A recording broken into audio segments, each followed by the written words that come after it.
Tourism sector কিন্তু artificial ইন্টেলিজেন্সের জায়গায় কখনো হুমকিও দাঁড়াবে না। কীরকম যে আপনি কখনোই ভিআরে আপনি দেশ ভ্রমণের যে চাহিদা বা একটা এলাকার ভ্রমণের যে চাহিদা, ছুটি কাটানোর চাহিদাটি মিলবে না কৃত্রিমভাবে।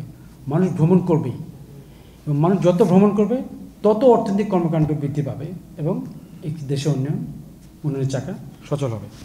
সুতরাং পর্যটন সেক্টরটাকে আমি বলবো যে অত্যন্ত গুরুত্ব সহকারে শুধু সরকারি পর্যায়ে না, বেসরকারি পর্যায়ে না, আমরা যারা আছে যার যার অবস্থান থেকে দেখতে হবে। আর এই ইন্টারকন্টিনেন্টালের পক্ষ থেকে বলতে চাই যে আমরা সবসময় পর্যটন বান্ধব, এবং পর্যটনকে কেন্দ্র করে যে কর্মকাণ্ডই পরিচালনা করা হবে না কেন, হোটেল ইন্টারকন্টিনেন্টাল এবং বাংলাদেশ সার্ভিস লিমিটেড পাশে থাকবে। অতীতেও ছিল, আগামী দিনে থাকবে। এবং আমি ঘোষণা করছি যে আমাদের যে 3 দিন আমাদের এই মেলা হবে, সেই 3 দিন আমাদের হোটেলের পক্ষ থেকে আমি অনুরোধ করবো আমাদের এখানে মার্কেটিং টিম যারা আছেন যে এই 3 দিন ট্যুরিস্টদের জন্য এবং এই মেলার সঙ্গে যারা জড়িত আছেন তাদের জন্য স্পেশাল ডিসকাউন্ট অফার করার জন্য।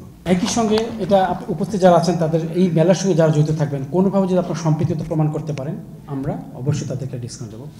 আমারও দুপাশে আমার যারা যেসব স্টেক হোল্ডার আছেন, যারা বিভিন্ন এই ট্যুরিজম সেক্টরে যারা কর্মকর্তা আছেন, প্রধা আছেন, তাদের উদ্দেশ্য বলছি যে আপনারা পর্যটন কেন্দ্রিক যে কোনো বিষয় যেখানে আমরা পর্যটন এক্সপেক্ট করতে পারি, সে ধরনের কোনো কর্মকাণ্ড যদি আমাদের এখানে করেন, আমরা অবশ্যই আপনাদের সবসময় আমরা আপনাদেরকে যে কোনোভাবে হোক আমরা সহায়তা করবো। তো খুলবে পর্যটনের দুয়ার এশিয়ান ট্যুরিজম ফেয়ার, এই প্রতিপাদ্যকে কেন্দ্র করে আগামী 3 দিন যে মেলা হতে যাচ্ছে, এটা সাফল্য কামনা করে 19 থেকে 21 সেপ্টেম্বর যে মেলাটা হতে যাচ্ছে, আপনাদের সবার উপস্থিতি কামনা করছি।